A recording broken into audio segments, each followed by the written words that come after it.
This is the Business Maker Show, heard here and seen online at thebusinessmakers.com.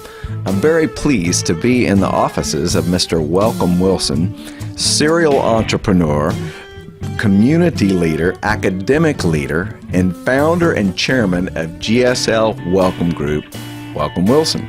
Welcome to the Business Maker Show. Thank you. I'm glad to be here, Russ. You bet. Well, let's start with that given name.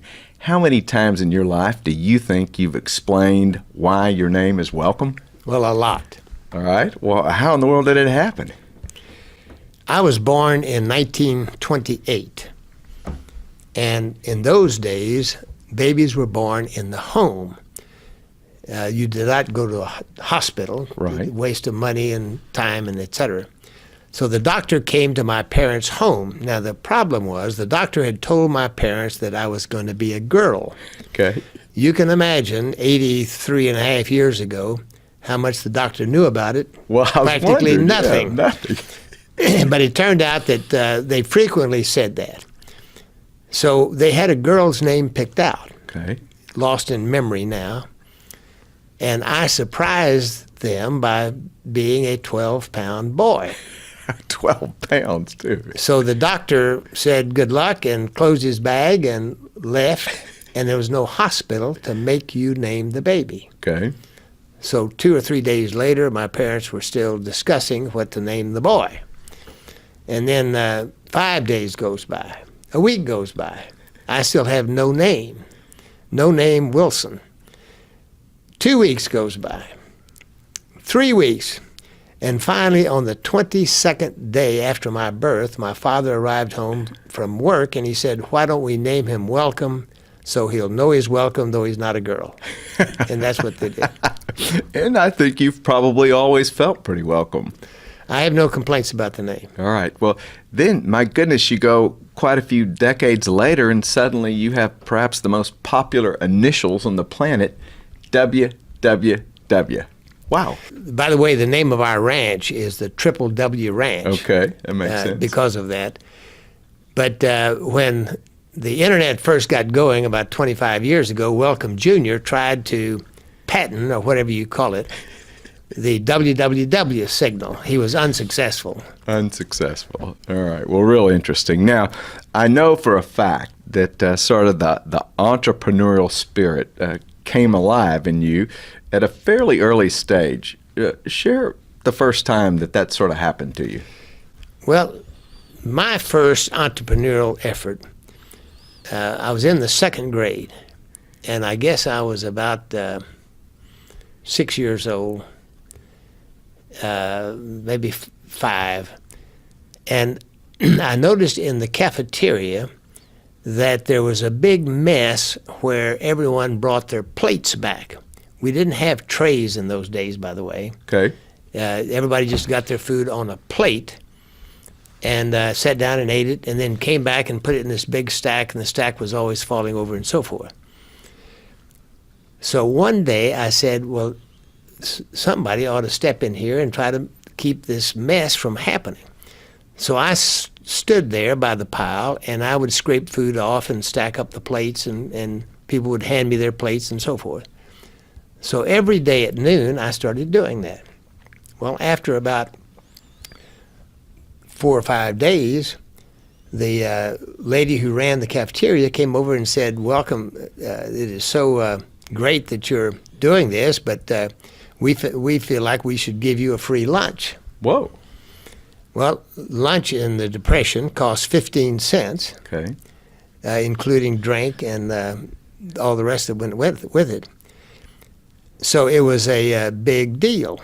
And I was so proud at age 5 or 6 that every morning when I left for school, they would give my brother 15 cents because he didn't have a job. They didn't Right. give me 15 cents. Your parents. Right. And so that was my first experience in entrepreneurship, Yeah. which is if you see a need and you fill that need, you will be rewarded. Neat. And that has stuck with me all my life. That is a great story. Now, this was taking place way down in South Texas, right? Brownsville, Texas, yes. Brownsville, Texas. Real interesting. No, So, sorry. It was Corpus Christi, Texas. Okay. Where I lived until I was 12, and then I moved to Brownsville. Okay. Well, I stand corrected then, for sure. So did that spirit, realizing that, wow, if you see something that nobody wants to do and you do it, you can sort of benefit, did that show up any more in your youth, in high school or anything? Well, it did in high school. When I was 15, I was a senior in high school, and I got a part in the senior play. Okay. I forget the name of the play, but I remember my part was Mr. Twiller. All right. And in the play, like all senior plays, I'm sure, there were 1,000 details that had to be handled. Props had to be found. People had to find somebody to do this or that, and so forth. You needed a sponsor and whatever. So I found that many of the tasks others didn't want to do. And so by simply agreeing to do those unpopular tasks, I suddenly gathered to myself a lot more authority and importance. So again, you see a need, you fill that need, and you're rewarded. I ended up being the most influential person in that entire enterprise, although I had a very minor part in the play. Wow. So you gravitate towards those things that nobody else wants to do. Exactly. And you're rewarded. Real interesting. Now, I think you also had some broadcasting experience back in that period, correct? Well, in World War II,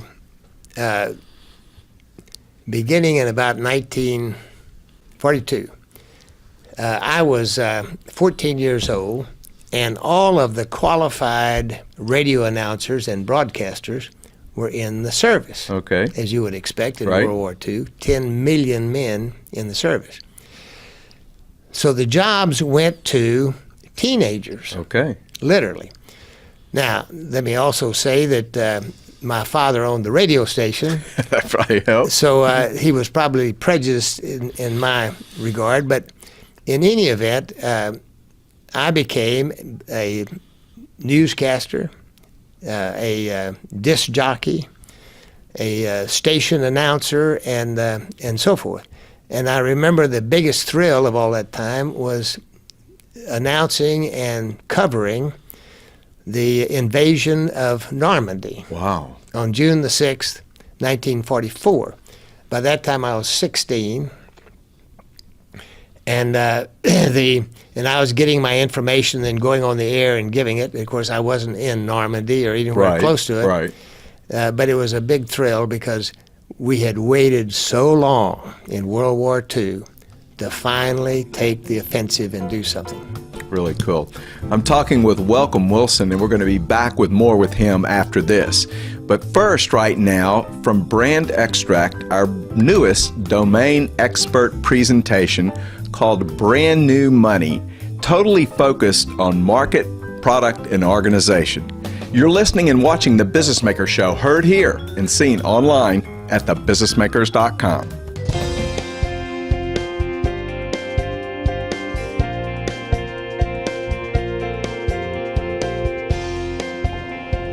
Being a thought leader isn't something that happens overnight, but reaching that position lets you charge more for your service or product.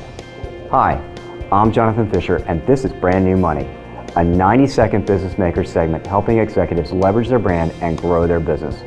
Brought to you by Brand Extract. Everyone has an opinion, but thought leaders never keep it to themselves. Most write blogs and speak at industry events, but have you thought about publishing a trend report?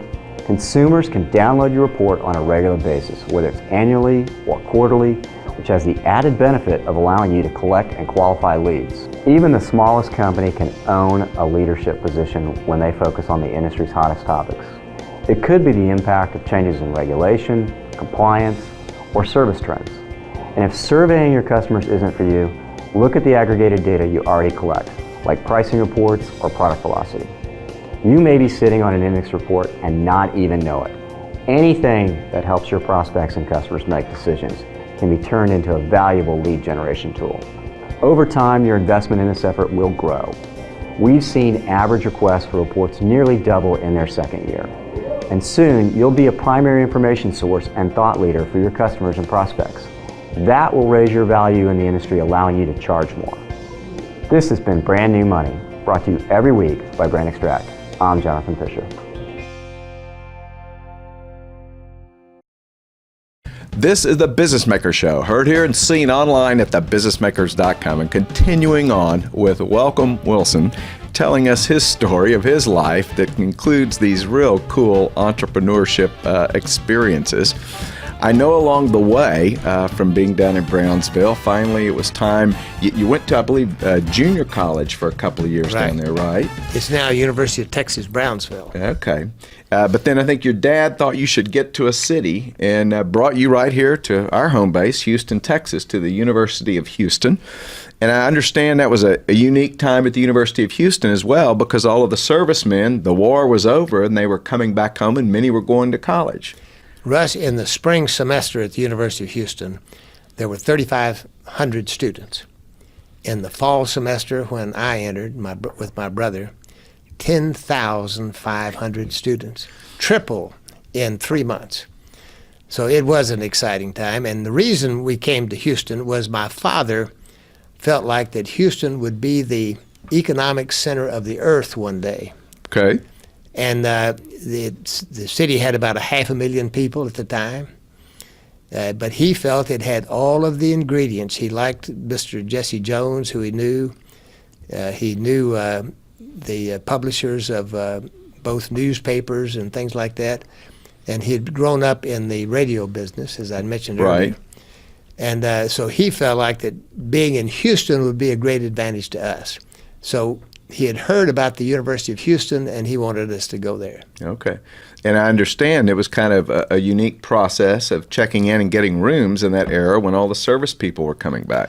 Well, the university had purchased 200 Army surplus house trailers. House trailers. Now, these were not the house trailers that you know today with all of the appliances and big beds and whatever. Right. These very small. They were about 24 feet long. Okay. Which is, we have automobiles now that long. Right. It had a bunk at each end and a little kitchenette in the middle. And no air conditioning, of course. And the biggest problem was that the bathroom was a block and a half away. My goodness. So, but it was great. We enjoyed it. The rent was $10 a month each. Okay. Well, from what I understand, your dad dropped you and your brother off and paid your rent and your tuition and gave you some good going away advice too, right? Well, my father believed that once a man was 14 years old, that he ought to support himself. Okay. And so that's why when I became 14, I went to work as a radio announcer and disc jockey and such. And although I lived at home, from that point forward, I always bought my own clothes and paid my tuition and things like that. So he believed in self-reliance. And so when he dropped us off at the house trailer, he said, okay, boys, I've paid your first month's tuition, which was $130 each. Okay. I've still got the receipt. And he said, I've paid the first month rent on this house trailer. Okay. $10 for each of you. And I'm giving you $50. Mm-hmm. And he said, boys, whatever you need going forward, whatever it is you need, I want you to call me up on the telephone. Mm-hmm. That's the way we talked in those days. That's nice. Call me up on the telephone and tell me what you need.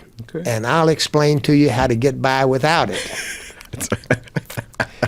And Russ, we never heard from him financially again the rest of our lives. Okay. Nor we were, in constant touch, but there was no thought that he would be paying for anything. Okay. And he didn't. Okay. For those of our listeners and watchers who don't know this, that Welcome eventually became the chairman of the Board of Regents at the University of Houston, and even today is championing the cause to move the university to Tier 1 status. In fact, University of Houston meant a lot to you then and means a lot to you now, right? Yeah, it does. Yeah. It does. And you did lots of jobs while you were there in school as well, right? That sort of were related to the school. Well, I entered the University of Houston 65 years ago, Okay. and it's been a big part of my life for the last 65 years. And the way Jack and I, my brother, got along was I began selling advertising for the newspaper at the University of Houston. Okay. Why? Nobody wanted to sell advertising. There it goes again. You see a that theme. need, you fill it, you're rewarded. Well, I got, and it wasn't that it was that easy, but the point is I realized that if I was doing something that other people didn't want to do, I'd get a lot of credit for it and so forth. But then I learned to my surprise, you got paid. Okay. I couldn't believe it. So in no time, I was the manager of the newspaper. Wow. Business manager. Okay. And Jack and I were manager of the yearbook, and we were manager of a little newspaper called the Village News. And the money was rolling in. All while you were going to school? Yeah. And we also sold polio advertising, polio insurance on the side. Yeah. We did singing commercials on early days of television. When I heard about that too, and that had to be, it was filmed and then played on television? It was before they had videotape. Okay. So everything had to be live, and plus there was no network. Right. There was the beginning of a network on the East Coast, but they had what they called a coaxial cable. I always liked that name, coaxial cable, that had not reached Houston yet. Oh, okay. So there was no NBC or CBS. All programs were local, and there was one TV station, Channel 2. Okay. It was owned by an oil man named Lee. All right. And then the station's initials were KLEE For Mr. Lee. for Mr. Lee. And they had the studio and office was in a Quonset hut off of Post Oak Road, which Wow. was a blacktop road Right. west of town, back in the woods, very close to where Pin Oak Stables was later. Okay. And you did sang live commercials with your brother? Yes, we did commercials for a Moss store for men. Remember, all the advertising was local. Right. We had very few big, powerful companies around or supermarkets or anything Right. like that. So for Moss store for men, Jack and I did singing commercials live on television. Do you remember any of them? Well, there was one, Russ, that was for a wash and wear shirt. Yeah. Nylon had been invented, Okay. and during World War II, no nylon was available Okay. for any merchandise. Nylon hose, for example, Right. were sold only on the black market. And so after the war was over, people began to make things with nylon, including wash and wear shirts. And they were revolutionary. So one of the commercials was for a wash and wear shirt. And the singing commercial went something like this. You wash so easily, you dry and just like 1, 2, 3. It's magic. And you and your brother sang that a cappella right there, right? No, Jack had a ukulele. Oh, okay. So we would be standing, and Jack would be strumming, and I would be standing next to him singing. Do you remember how much you got paid for that? Absolutely. $10 for both of us. Wow. Per commercial. All right. Sometimes we had to take it out in merchandise, by the way. All right, great. Now, you mentioned Jack, your brother, and I understand you had he and 3 other guys were real good friends. The 4 of you, I guess there was actually 5 of you. Was everybody at the University of Houston? Yes. Okay, and who were those guys? Well, Johnny Goen was my best friend. Johnny was the president of the student body in 1956 and 57. Okay.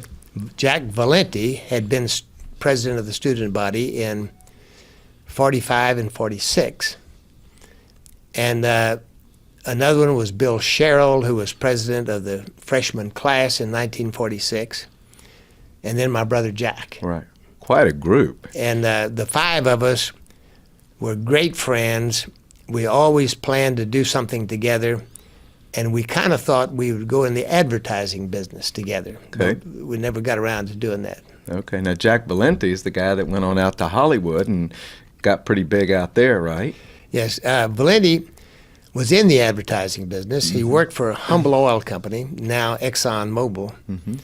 And Valenti left Humble and started his own advertising agency called Weekly and Valenti. Okay. And they got the contract with Conoco for sales promotion. Wow. Okay. And so we were all very close friends, did everything together. Valenti was a bachelor. And finally, in the early 60s, Valenti married Lyndon Johnson's assistant, Mary Margaret Wiley. Okay. And Valenti was with the vice president when Kennedy was assassinated. Wow. Wow. And the vice president, or then president, took Valenti to Washington. He was there for 6 weeks without a change of clothes even. And he became Johnson's top assistant. Wow. And then a few years later became president of the Motion Picture Association of America, where he stayed 40 years. Wow. Impressive. And then Bill Sherrill. Bill Sherrill's been on the Business Maker Show a couple of times. He's the founding person behind the Wolf Center for Entrepreneurship at the University of Houston, now ranked #1 in the nation, right? Absolutely. Sherrill, who was an able guy at the University of Houston, it was apparent to all of us. So he was in our group, and in addition to being real estate developers together, we owned a bank and a savings and loan association. Wow. That we acquired along the way. And in forget the year, but 64 or something like that, 65, he was appointed a member of the Federal Reserve Board, which is a high honor, needless to say. Sure. But the president thought that his small bank background and entrepreneurship and so forth would be important. So he was a very successful member of the Federal Reserve Board. Well, and of the five, Bill and you are the only two that they're still here charging forward, right? Yeah, the others are dead, unfortunately. My brother Jack and I were together almost every day for 75 years. Wow. And he died about 5 or 6 or 7 years ago. And except for the time that he was in the Air Force and I was in the Navy, we literally were together working in jobs next to each other our entire life. Wow, you probably really miss him. In fact, his office was right through that door. Right there. Wow. Really I do neat. miss him. Now, welcome. I've heard you a couple of times before mention the importance of being a salesperson, of sales skills, of actually being a pitch man. And in fact, specifically, I saw an instance one time with your assistant, when your assistant had produced some documents and you were getting ready to tell us what was on the documents, and she handed them out to us while you were talking, and you promptly took them back and said, no. Talk to us about sales skills and being a salesperson. Well, just to refer to that particular thing, is the most common mistake a pitchman makes is to hand something in writing to somebody and then talk at the same time. So neither the written word or the verbal word gets the attention it deserves from the recipient.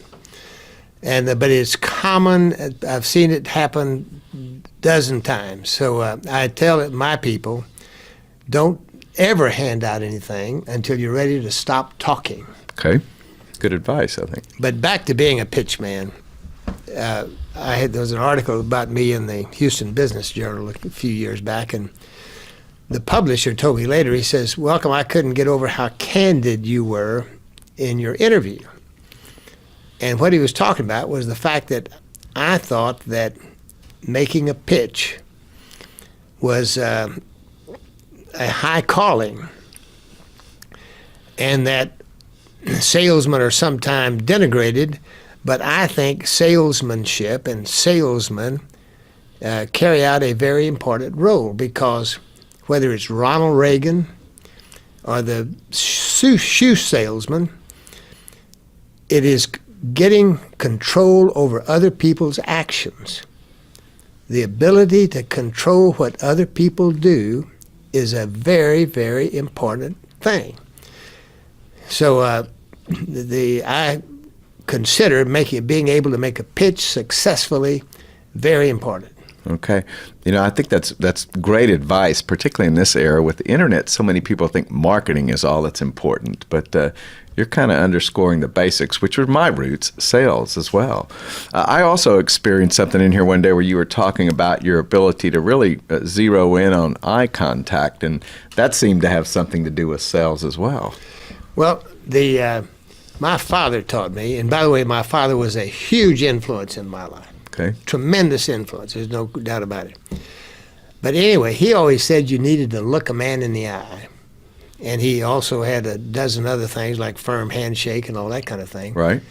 But being able to look somebody in the eye and keep looking them in the eye, regardless of what's going on, is something that is uncommon.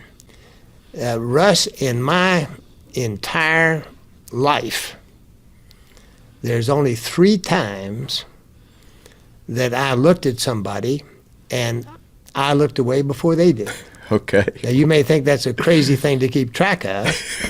No. But the point is, I'm so used to staring people down, if that's the right way to put it, Right. that when it doesn't happen, Right. I remember it. Right. And an icy stare is a very powerful tool in human relations, particularly when you're in a supervisory position, because an employee will come in with this major complaint. If you sit there nodding your head, then he'll go on and get more passionate than ever. Right. If, on the other hand, you stare him in the eye Right. and don't give any indication of what's on your mind, Right. halfway through, they'll be apologizing for overreacting. Great. Great advice. Great advice. Okay. I've already heard you mention working for Eisenhower. You knew LBJ. You were with John Kennedy the night before he was assassinated. My goodness, having touched this many lives that were presidents, the most powerful man in the United States, what kind of memories do you have that are most significant in your recollection of meeting leaders of the United States? Well, the president I was closest to was LBJ, because we were together on many occasions when he was Senate Majority Leader, when he was Vice President, and when he was I remember one time when he was Vice President, he reached over and grabbed me on the knee in that famous Lyndon Johnson style of trying to convince somebody of something, and I was convinced, I'll tell you that. But my first president was Dwight Eisenhower, who had appointed me to a high federal position when I was too young to be qualified for it, but I accepted it anyway. Right. But the first time I met Eisenhower was in the fish room at the White House, Okay. now called the Treaty Room. They called it the fish room because it had a stuffed fish over the fireplace. Okay. But anyway, so I walked in the room and met Eisenhower, and I was stunned to see that he was pink in complexion. Pink. Pink. I don't mean a tan, I mean pink. And he had the kind of skin that would not tan, Okay. and he played golf all the time. So he was constantly, it looked like he had just come from the beach or something, Okay. and was pink. Interesting. I got used to it finally after 3 or 4 times. Lyndon Johnson was the most impassioned person that I knew. When he sat, and he looked like he was brooding. When he talked, he became so animated and so forth. John F. Kennedy was absolutely the most charismatic president I ever met. It seemed like he went around in a bubble of charisma that would just touch people. And he came to my hotel room in 1960. my hotel roommate was from New Mexico, and we had a suite at the Congressional Hotel. So after the convention was over, JFK came over to meet some friends of ours to talk about the campaign and one thing and another. I had supported LBJ in the primary against JFK. They were running against each other for the Democratic nomination. So it was the first time that I'd met Kennedy, and I found him so charming. So he just lit up the room when he came in and so forth. And it was very, very fascinating. Then George Herbert Walker Bush is my good friend today, and his wife Barbara. And George is so friendly, so personable, and so considerate. George W. Bush I know, but not nearly as well as I do George Herbert Walker Bush. And but I like him and admire his presidency a great deal, George W. Bush. And history will show that he was a much, much more important president for America than a lot of people think today. Very interesting, very interesting. You must feel good about your life. I mean, having been around all of these neat people and been friends with them. Well, no, I've always been satisfied with my life, but I'm an optimist. All right. That certainly helps, doesn't it? All right. Well, tell us about this then. Being an optimist, you're still very active in your company today, and we're talking about the GSL Welcome Group. Talk about that. I became a developer 55 years ago when R.E. Bob Smith told me that I should not be in the oil business. Okay. He said the oil business was over for the independent. Okay. He said these oil wells cost $25,000 to drill. And he said independent won't be able to raise that kind of money. He was wrong. Right. But he said that I should become a real estate operator instead. He owned more real estate in Harris County than any other man. He owned 10,000 acres in Harris County, most of it along what is now the South Loop and West Loop and places like that. So we became a real estate developer 55 years ago when we developed Jamaica Beach in Galveston. And it was Johnny Goen, my best friend, the godfather to Welcome Jr., Jack Valenti, later the president of the Motion Picture Association of America, Bill Sherrill, later a member of the Federal Reserve Board, my brother Jack, with whom I spent every day for 75 years, except the time we were in the service. Right. He was in the Air Force, I was in the Navy, and myself. So the five of us started developing Jamaica Beach. We went on and developed apartments. We developed Tiki Island, which is also a separate city in Galveston County. We developed 8,000 home sites. We developed shopping centers. We developed office buildings, including 3 office buildings downtown, hotels, everything you can imagine. And then 13 years ago, kind of by accident, we got into the single-tenant industrial building business. And that's all we do now. We love it. It's exactly what we like doing. And the company now has 4 million square feet. Wow. All of it in Texas. 90% of it's in metropolitan Houston, from Rosenberg to Conroe. And we add about another 5 or 6 properties every year. Okay, and that's GSL Welcome Group. That's right. Okay. Well, look, before I let you go, let's imagine that we have a young, aspiring business person that's been tuned in hearing your story, and a young, aspiring entrepreneur.